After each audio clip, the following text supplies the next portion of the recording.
மகனோட அரமனையில இருந்தேன். எதற்காக அழைத்தேன் சந்திரா? என்னமோ தெரியவில்ல, எனக்கு நித்திரை வருவது போல இருக்கிறது. சற்று நேரம் பஜனையிலே அமர்ந்து நான் நித்திரை செய்ய வேண்டும். உண்மைதான் சந்திரா.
என்னைக்குமே அசந்து உறங்க மாட்டார்.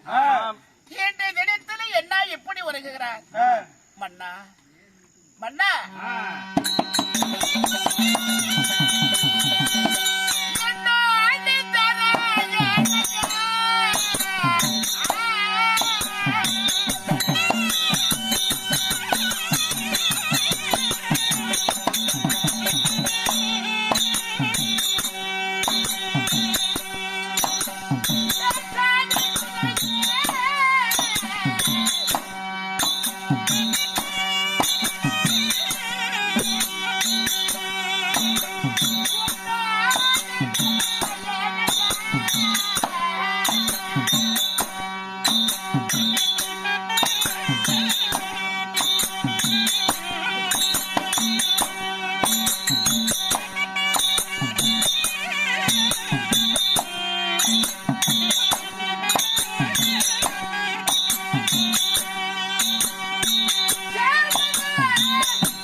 எப்படி கனவு கண்ட? யாரோ ஒரு முடிவனால இந்த நாடு நகரமெல்லாம் இழந்து கணவன் ஒரு பக்கமும் மனைவி ஒரு பக்கமும் என்னை விட்டு நீ நெடிய தூரம்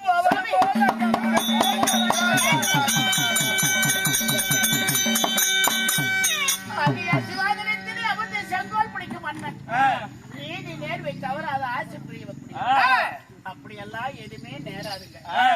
மனம் சங்கடப்பட வேண்டாம். நான் சொல்றேன்.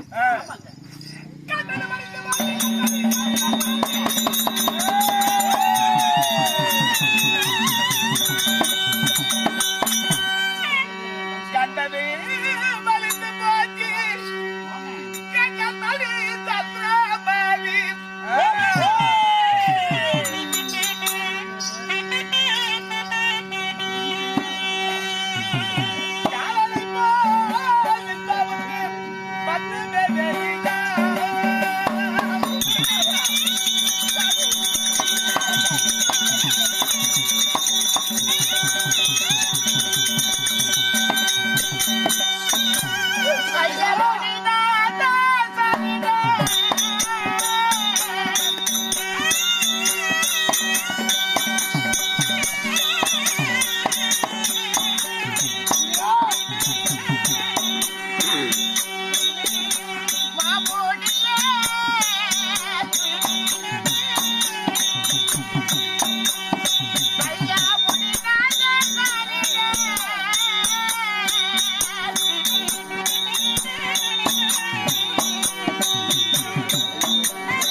உங்க பாதுகளுக்கு அனைங்கோடி வணக்கம் சுவாமி. தந்திரா வந்தவருக்கு ஏதாவது சாப்பிடுவதற்கு ஏற்பாடு செய். அவருக்கு நான் பேச்சு கொடுத்துக்கிட்டே இருக்கிறேன். அப்ப பேசிட்டு இருங்க. நான் பாலும் பழமும் கொண்டு வரேன். ஏங்க பாலும் பழம் சாப்பிடுவீங்களா? நல்லா சாப்பிடுவாரு. அதுக்கு என்ன சுவாமி வந்தவர்களை ஏன் வந்துன்னு கேட்க கூடாது, கேட்காதே இருக்க முடியாது. இந்த அடியோடு தேடி வந்த விஷயம் என்னன்னு தெரிந்து கொள்ளலாமா? ஹரிச்சந்திரா, ஒரு மலை போல ஒரு எண்ணத்தை ஆசைய மனசுல வச்சு உன்னை தேடி வந்திருக்கேன். சுவாமி எதுவாஇருந்தாலும் சொல்லுங்க. அப்படியா? என்னுடைய எண்ணத்தை ஈடேற்ற உன்னால் முடியுமா? நிச்சயமாக. ஹரிச்சந்திரா, என்ன ஜாத்திமானேரிலே சில காலம் தங்கி இருந்து பெருத்த ஒரு யாகம் செய்ய திட்டமிட்டு இருக்கேன். சரி, அதனால் இதற்கு நிறைய திரவியம் தேவை. அதனால் அப்படிப்பட்ட திரவியத்துக்கு நான் எங்க போவேன்? நானும் முற்றிலும் துறந்த ஒரு ஞானி. ஆகவே இதை கேட்ட திரவியம் தந்து உதவினா இந்த யாகம் பூர்த்தி செய்ய ஏதுவாக இருக்கும்.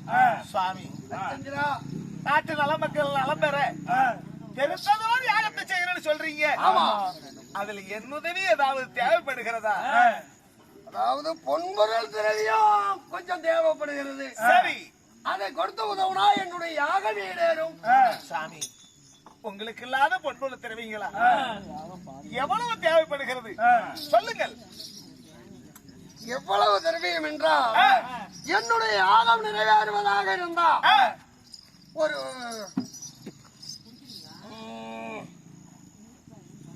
ஒரு வட்டப்பாறை மீது ஒரு மதம் கொண்ட யானையை நிறுத்தணும். சரி.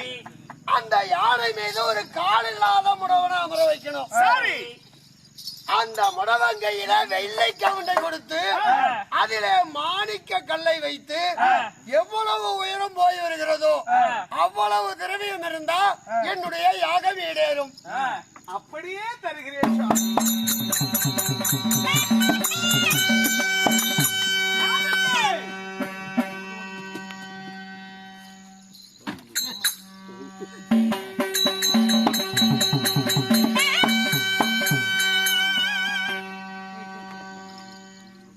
இதோ நீங்க கேட்ட பொன்பு திரவியங்கள் வேண்டுமானாலும் என்ன தேவைப்படுதாலும் எடுத்துக் கொள்ளுங்கள். நான் கேட்ட அளவுக்கு திரவியம் இருக்கிறது. அர்ச்சந்திரா, இந்த திரவியம் எனக்கு இப்பொழுது தேவையில்லை. ஏன் தெரியுமா? இன்னும் இதுக்கு நிறைய வஸ்துக்கள் எல்லாம் சேகரப்படுத்தணும். யாகத்துக்கு வேண்டுமான முனிவர்களை எல்லாம் வரவழைக்கணும். அதுக்கு கொஞ்சம் கால அவகாசம் வேணும். அதனால் இதை என்ன செய்யற? இந்த திரவியத்திலே இது விஸ்வாமுத்திரருக்கு சொந்தமானது அப்படி என்று ராஜமுத்திரர் சாமி இன்று முதல் இது விஸ்வாமுத்திரருக்கே சொந்தம் என்று ராஜமுத்திரையிட்டு கஜானாவளை எடுத்து வை. நீங்க எப்ப வேணாலும் எடுத்துக் கொள்ளலாம். நான் எப்ப தேவைப்படுகிறதோ அப்பொழுது வந்து இதை பெற்றுக் கொள்கிறேன். ஏய் முத்திரை, என் பேர குத்து. கண்டிப்பாங்க இது விஸ்வாமுத்திரருக்கு சொந்தமானது அப்படின்னு சாமி. அர்ச்சந்திரா, வேற எது தேவைப்பட்டாலும் பாருங்கள், அதுக்கு உதவி செய்ய கடமைப்பட்டிருக்கிறேன். வருகிறேன்.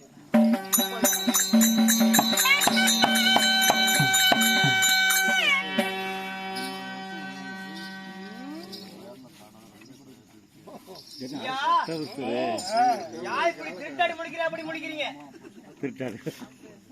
சண்டைகளை வித்தாடு போக தொச்சாடு முடிக்குமா? அப்படி இந்த யாகத்துக்கு வேண்டுமான திரவியத்தை கேட்டேன். கொஞ்சமோ மனம் கோடாம உன் யாகத்துக்கு எவ்வளவு திரவியம் வேண்டுமோ அதை தர்றேன்னு சொல்லிட்டானே. ஆனா ஒரு விஷயம், என்னங்க? திரவியத்தை தானே தர்றேன்னு சொல்றீக்கா? இதுல இருந்து இவன் பின்வாங்க போறதில்ல. இவனிடம் பொய் வாங்கவும் முடியாது போல இருக்கு.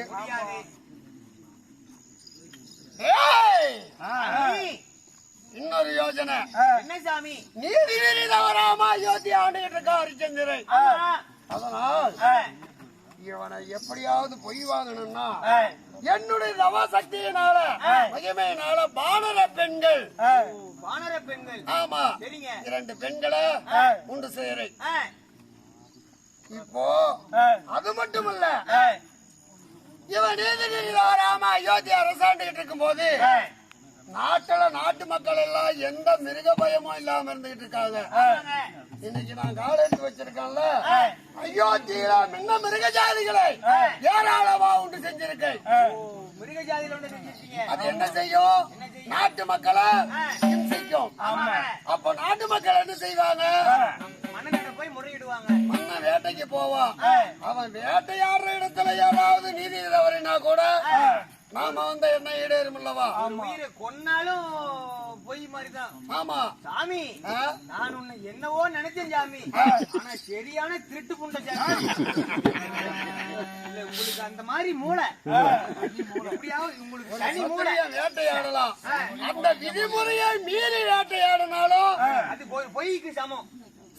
ஆமாங்க. அதனால் இந்த அயோத்தி மாநகரிலே நிறைய மின்ன மிருக ஜாதிகளை உண்டு செஞ்சிருக்கேன். இது நாட்டு மக்களை இம்சிக்கும். நாட்டு மக்கள் மன்னனிடம் முறையிடுவாங்க. பிறகு நடப்பதை கவனிக்கலாம்.